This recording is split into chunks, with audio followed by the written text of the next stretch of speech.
Are you not afraid to go in this dirty water? No, because our belief or feeling is very strong. So I love my Mother Ganga.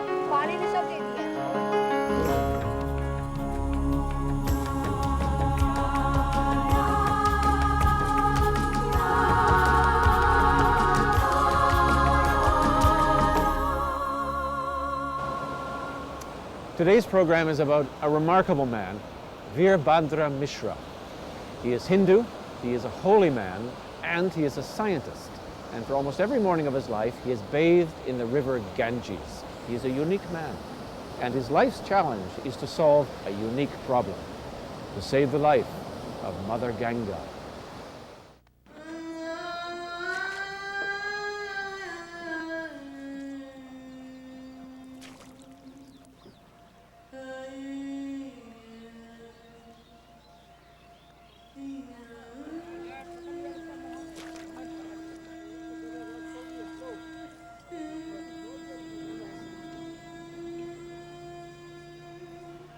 With every sunrise, the centuries roll back. A way of life, a way of worship, unchanged through the ages.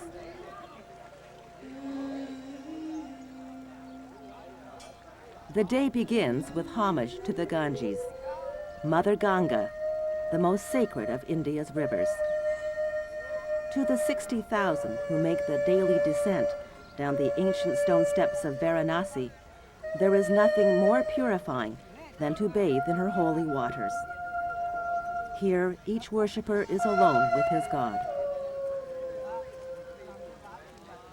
She gives me so much of happiness. And before I come back from the river, I try to talk to her. I tell her all my problems and all my happinesses, and I pray to her. Long ago, Hindus believe, the goddess Ganga descended to earth in the form of water, tangled in the hair of Lord Shiva.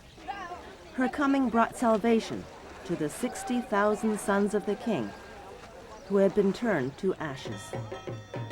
This is the god's legacy to Varanasi. To die by the banks of the Ganges, to have one's ashes thrown in her waters, is to end the cycle of birth and death and ascend to heaven. Throughout India, Varanasi is revered as the city of death. Death is a reality.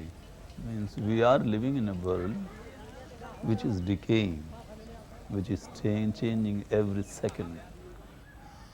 So just pretending that death is not there and then becoming happy, I think is not good.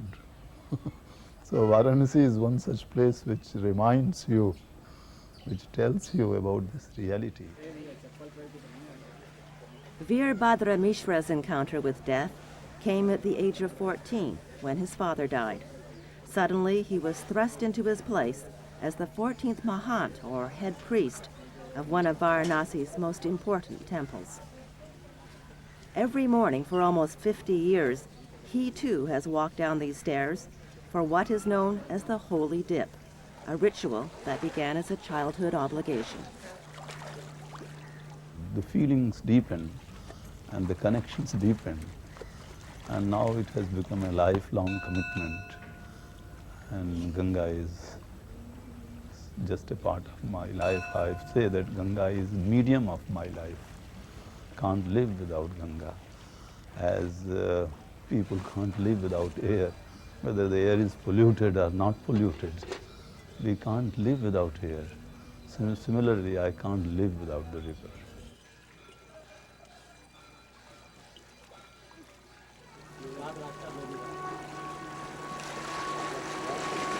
For the Ganges has become increasingly polluted over Mishra's lifetime, with tons of raw sewage, detergents and chemicals, animal and human waste, even corpses. Now, I would be very sad and very agitated when something dirty would be floating on the river. These things, progressively, it was a painful experience. It was a sad experience. And some days I would think that, well, I should search for a good spot on the river where I should take holy dip. Then it was kind of, I start questioning myself, what is this happening to you? You are searching for a clean spot for taking holy dip. So then at that time I started telling that something should be done, and the sewage flow, the dirty things thrown into the river must be stopped. What he did, together with a handful of friends and supporters, was to form the Sankat Mochan Foundation. Named after his temple, it means removal of suffering. We thought that we will work as a catalytic agent in the society, going to all sections of the society, telling them, requesting them that please do something, please do something. And in the process there will be a big chemical reaction will start and the river will be clean. That was our dream. The Ganges boatmen were one of the first groups to be targeted, along with school children and local religious leaders. The message to all of them was the same. We should worship Ganga, we should take care of her. She is our divine mother, she is mother, provides us well-being when we are living. So, should we allow the sewage to be thrown on her body, smeared on her face? Should we just allow people defecating just on the banks? The answer in all the 100% cases would be, no, we should not do it. We should stop it. But changing age-old rituals and beliefs is not easy. Are you not afraid to go in this dirty water? No, because our belief or feeling is very strong. So I love my Mother Ganga, our holy Ganga. In India, an estimated 2 million children die every year from waterborne diseases: typhoid, dysentery, cholera, tapeworm, and viral hepatitis. Death from diarrhea claims one victim every minute. Poverty and ignorance are partly to blame, but so is the government's inaction. In Varanasi, the foundation has measured the fecal coliform count, mostly from raw sewage, at a staggering 1.5 million per 100 milliliters, 150,000 times the drinking water standard set by the World Health Organization. That is all waste matter. Sewage. Groundwater has become polluted, and you can see the color of this water. This is the black water, and this water comes from the taps, from those hand pumps. Environmental lawyer M.C. Mehta says even the so-called treated water is unusable. He calls it a blatant example of government incompetence and neglect. This is a crime against the society. And the people, those who have done this, they should have been punished. But they still claim that the water which is coming out of their treatment plant, it is fit for all purposes. So can they drink this water? Can their families drink this water? But government is only one part of the problem.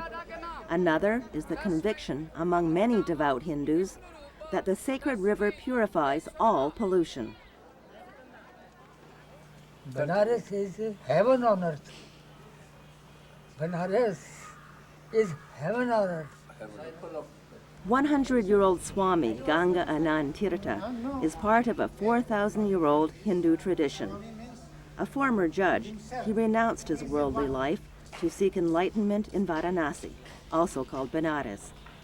There are hundreds of sannyasis or holy men such as him, their orange robes distinct among the millions of pilgrims who make their way to Varanasi to die in Ganga's arms. My body will be thrown to meet the Ganges. We tie up some stone and it will be thrown in the midst of the Ganges. This is the system of sannyasis from years and thousands of years ago. Sannyasis does not believe his body he believes his Atma, soul. Swami Tarkowar Ashram, a doctor, is against polluting the river, but he believes the sannyasi practice does not contaminate the holy waters. There will remain only bone. Flesh will be taken by animals of water. There will remain only bone. Bone has nothing. Other people don't understand what is happening to the river. Other religious people, other people who are traditional, they don't understand. I understand. So I know what is BOD, what is fecal coliform, what is pH, what is dissolved oxygen.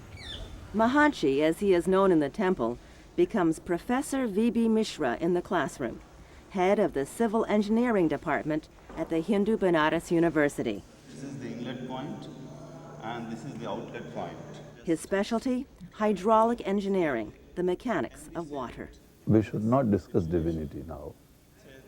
Means it's a very clear question.